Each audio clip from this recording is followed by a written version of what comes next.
Hello my friends and welcome back to my channel. My name is Tiffany and in today's video we are going to be prepping for my annual cookie swap, which is tomorrow.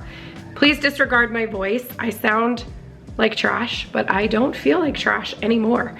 I was feeling terrible for the past 2 days, but today I woke up feeling tremendously better. I just always lose my voice whenever I get sick. So it is what it is, but it's Wednesday night tonight that I am filming this.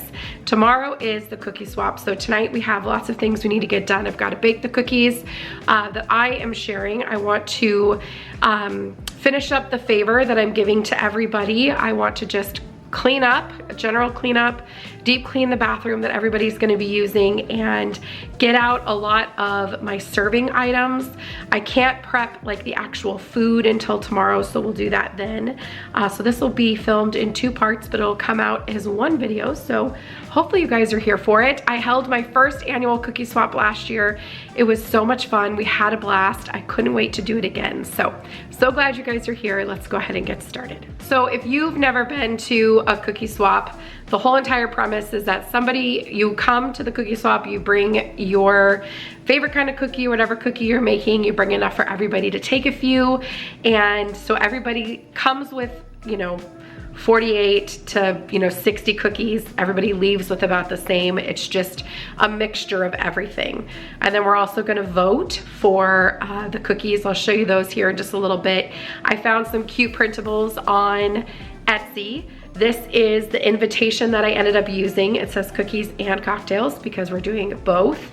And then I'll show you the other items that I printed both for the favor and our voting ballots and some other things. This year for the cookies that I'm making kind of an everything cookie, an oatmeal cookie. It's called Mom's Oatmeal Cookie. So it's got peanut butter chips, Heath chips, or toffee chips, chocolate chips, and oatmeal. They're delicious.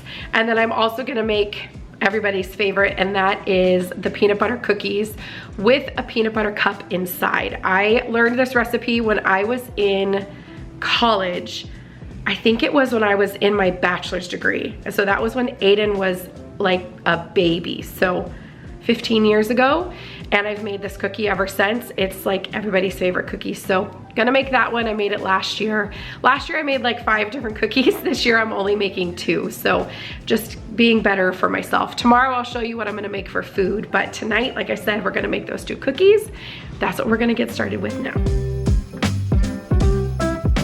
So to get us started with our oatmeal cookie, we're going to start off with 1/2 cup of butter. Now, I had portioned out enough ingredients for me to double the recipe twice, so to make 4 batches, because this recipe does make large cookies, so I needed to make several batches. So I'm starting off with 1/2 cup of butter times 2, so 1 cup. Moving forward, I'm just going to tell you the recipe as it's supposed to be. So 1/2 cup of butter and 1/3 a cup of brown sugar and 1/4 a cup of granulated sugar. You're going to cream those together either with a hand mixer or using a stand mixer like I'm using here.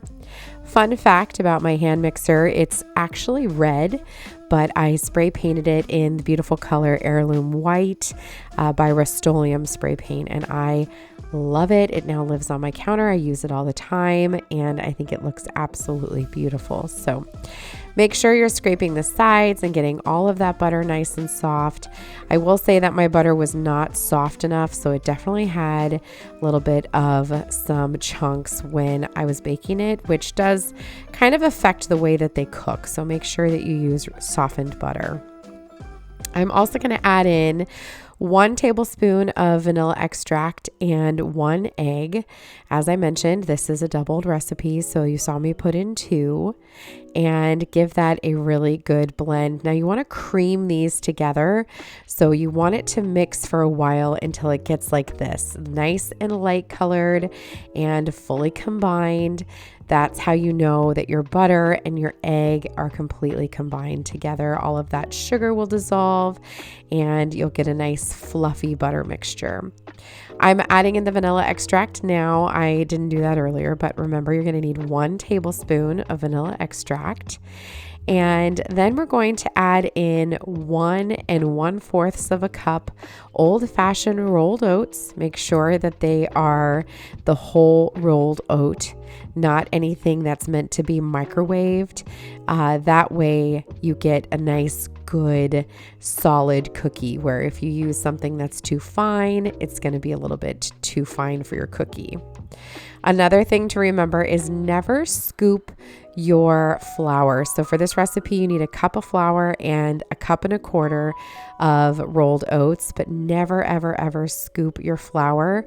You want to use a spoon and spoon the flour into your measuring cup. That way you don't pack it down. It stays nice and fluffy, and you don't put too much flour. That's a really good tip that I learned from someone who baked professionally.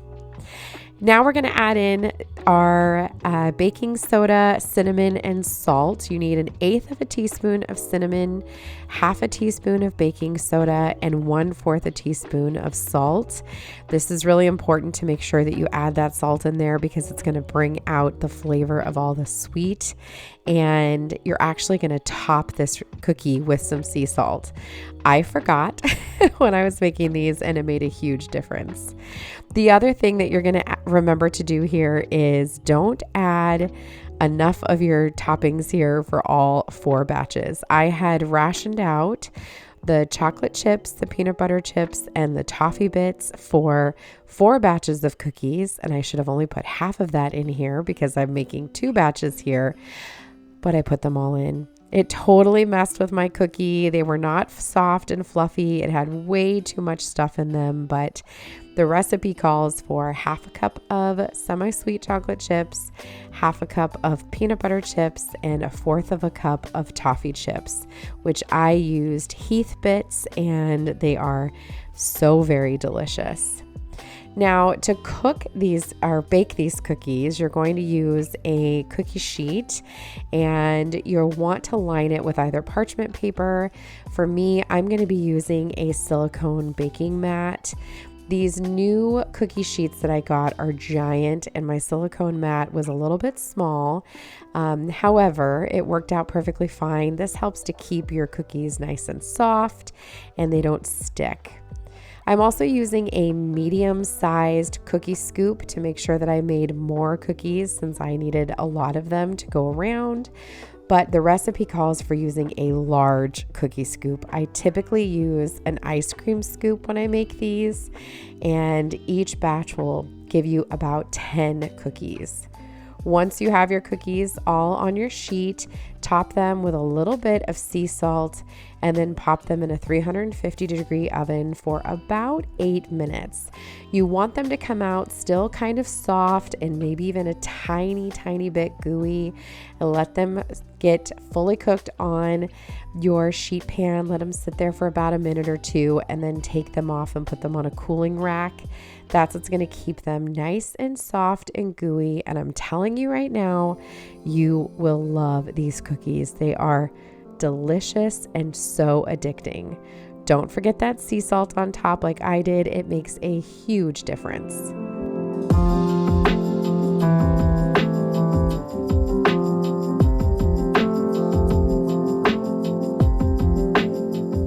Now, while those are baking, I'm going to go ahead and work on some other items. So here's a look at the printables that I made for this party. We've got this favor here, this favor tag, as well as the voting ballot. We've got our little winners here. And I also printed this sign that says to vote for your favorite cookie. And then we also have these adorable little ornaments that I'm going to use as a favor. And I also recently showed you this picture frame that I used as an idea for a gift. And I ended up keeping it because I loved it so much. And I'm using it here to hold our little sign. This is a great thing to do for any kind of party that you have. It just kind of sets the tone. I printed all of these items from a kit I purchased on Etsy. I'll link it for you down below. And I think it all turned out super, super cute. I love the way this looks, and I'll have the printables forever. So I could reuse them next year if I wanted to. I'll probably look for something new. I like to change it up, but this looked really cute, and I ended up putting it on my sofa table with the little ballots so everybody knew where to vote for their favorite cookies.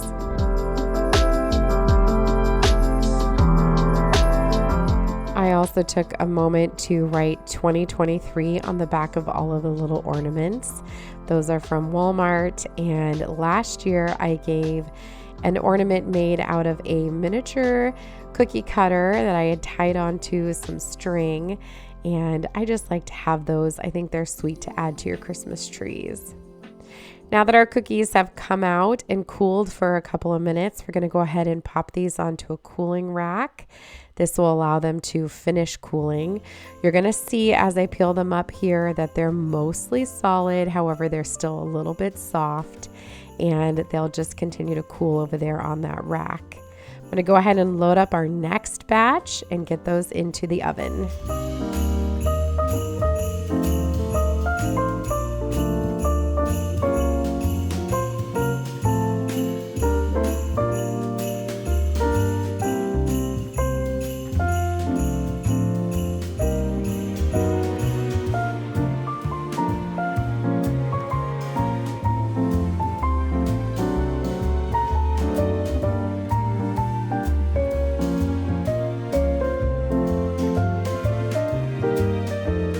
Again, while those are baking, we're going to come back over and work on getting the tag tied to our favorite ornaments here. So I am just using that ribbon I picked up on Amazon, that sweet little striped ribbon. I'll have this linked for you down below. And I cut a little hole at the top of the tag, and then I just tied it to the ornament, and I thought these turned out so very sweet. Nothing super fancy. They were super simple to make. They did take me a little bit of time to just cut them and get them all tied. Danny ended up helping me because I was running pretty far behind, but I just think that they're so sweet, and everybody loved taking these home to add to their collection. Now we're going to work on the next batch of cookies. We are making that peanut butter surprise cookie. I really don't know what it's called. That's just what I've named it. But as I mentioned before, I got this recipe in grad school and I love it. So you're just going to go ahead and start making whatever your favorite peanut butter cookie recipe is. For your peanut butter cookie recipe, you're going to want to choose one that's a little bit stiffer so that it holds its shape. So you don't want one that has any shortening in it. For this recipe, you're going to want a little bit of a stiffer peanut butter cookie so that it holds its shape. So don't use anything that has shortening. For this recipe, it calls for 3/4 of a cup of unsalted butter at room temperature that you're going to cream together with 3/4 of a cup smooth peanut butter. You do not want natural peanut butter for this. That's going to separate too much when you bake it. So make sure that you're using, just store-bought peanut butter. Then you're going to add in 1 cup of sugar and 1 cup of brown sugar. This does have a lot of sugar in it, so just remember that. It's a very sweet cookie. Once you're done with that, you're going to add in 2 eggs. So I'm just adding in all of our sugar here. I'm just using my hand mixer for this one because I still had batter left in the other bowl. So I just wanted to let that sit. I wasn't ready to clean that out yet. You're also going to add in 1 teaspoon of vanilla extract and then 2 eggs, like I mentioned. Put them in one at a time so you don't run the risk of adding in a bad egg. Go ahead and give that a good mix until that's fully combined.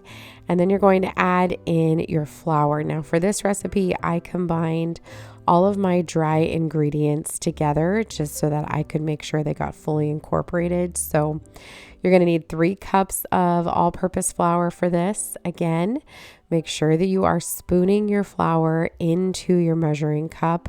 I know this seems like it's going to take forever. It truly doesn't, and it does make a difference. I know it sounds crazy, but you don't end up overpacking your cookie with flour, any baking good. We're also going to need 1 teaspoon of baking soda and half a teaspoon of salt. And then I used a metal whisk to just combine all of that. You can use a sifter if you wanted to. And then I added that to our wet ingredients, gave it a good stir with the hand mixer. Don't over mix it, just enough to get it combined, and then it's going to be ready to go. So for this recipe, again, we're going to use a cookie scoop. I am using a small cookie scoop for this one because we don't want giant cookies. They're going to be pretty big because they're going to have not a Hershey Kiss, I'm sorry. They're going to have a peanut butter cup on the inside, which is actually what I'm going to open up first here.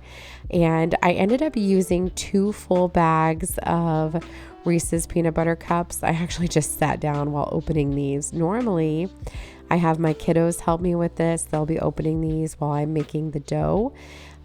But they were doing other things. And so I just opened them all. Again, use that small cookie scoop, kind of flatten it out a little bit, and then stick your peanut butter cup in the center. Go ahead and swirl it around in your hand until you get the desired shape and your cookie is ready to go. Now, if you notice that your dough is a little too soft, you can put it into the fridge for 5 to 10 minutes just to let it come together a little bit, but you don't want it to get too hard. So once you have these fully wrapped up, you've got your little chocolate peanut butter surprise on the inside fully wrapped up. You're going to pop these into a 350 degree oven for about 11 to 12 minutes, depending on how big you make the cookie. There's no right or wrong here. You can add more cookie or less cookie dough, depending on how big you want them to be. I like mine to kind of be the perfect ratio of 50% cookie to 50% chocolate. So that's what you get here in this size. They will flatten out just a tad when you take them out of the oven, and they are delicious. So while those are baking, we're going to go ahead and start on our food. So I'm starting off here with an adorable, what is this called? This is a candy cane, an adorable Caprese candy cane. I've seen this all over Pinterest, and it is so simple and so festive. So I started off by cleaning 2 beefsteak tomatoes that I picked up at the grocery store, and I'm slicing them down into, pretty thin slices here, enough to eat with a fork, but not so big that you only get 3 or 4 out of each tomato. So, and then you're just going to layer these with sliced mozzarella. You can buy it pre-sliced like I did, or you can slice it yourself, and just layer this one after the other on your tray to create an adorable candy cane. I think it's so very sweet.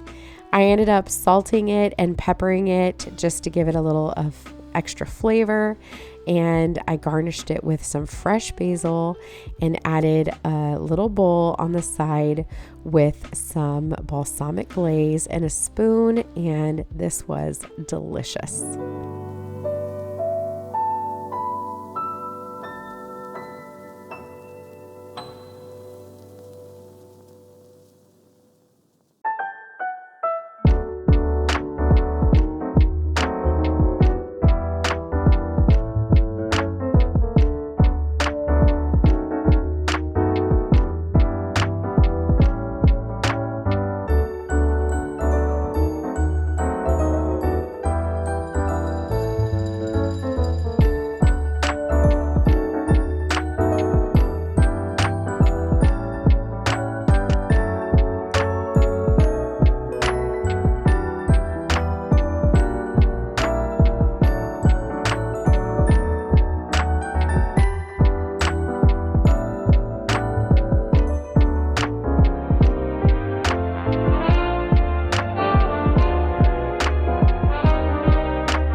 Next up, we're going to make some miniature cocktail weenie pigs in a blanket. So I'm starting here with cocktail sausages and just opening those up. I did cut myself with my own knife that I had recently sharpened.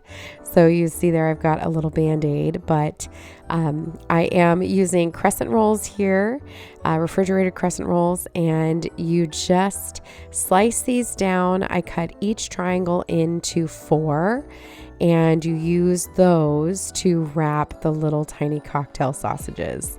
I am putting them on this greased pan. It's actually a pizza pan, and that allowed for the air to circulate and kind of crisp them up.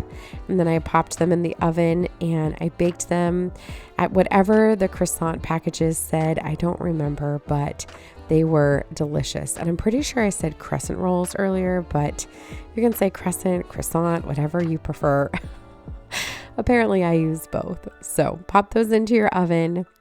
And then the last thing we're going to put together here is, that's not true. It's not the last thing. The next thing we're going to put together are some charcuterie cups. Now, I picked up this package from Amazon that came with these charcuterie cups as well as those little picks that I just showed you, and it came with 2 different style picks. And I just grabbed some charcuterie items and figured since it is kind of sick season, we would have charcuterie cups that we didn't have to share with others. We didn't have to put our hands on everything. So, and on top of all of that, they just look really cute. So I started off by putting a little bit of paper towel at the bottom to hold everything up a little bit. And then I put in those little paninos there. That's just mozzarella cheese wrapped in sausage or prosciutto. And then I put some salami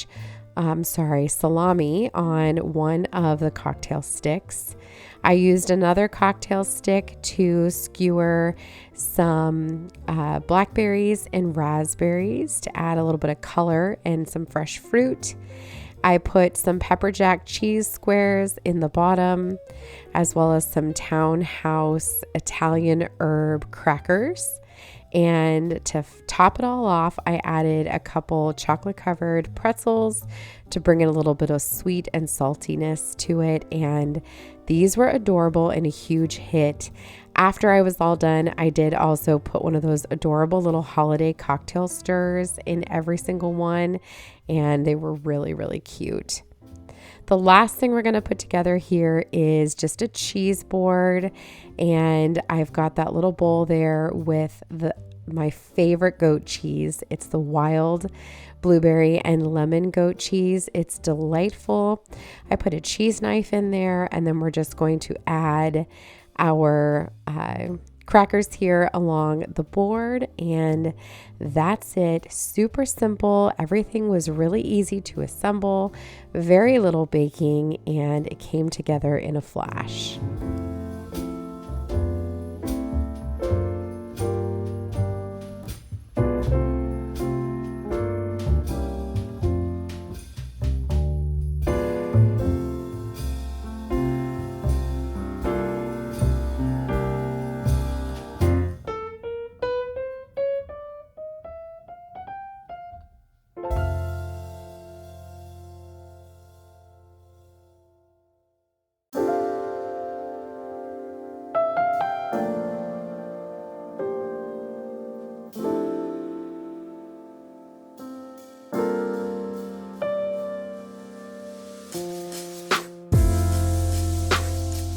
At this point, my friends started to arrive, so I was about to put the camera away, but I wanted to show you how everything came together. The only thing that I didn't show you are everybody's cookies. I'm sorry about that. I will be sure to be better about that next year, but here's a look at our food spread. Everything was delicious. I made a large batch of that delicious white Christmas margaritas. You can catch that recipe in my cocktail video. And I hope you guys enjoyed coming along with me today. I love this tradition we've started, and I can't wait for next year's. I'm already thinking of my cookie recipes. So Thank you guys so much for coming along with me today. I hope you're having a beautiful holiday season, and I will see you in the next one. Take care, my friends.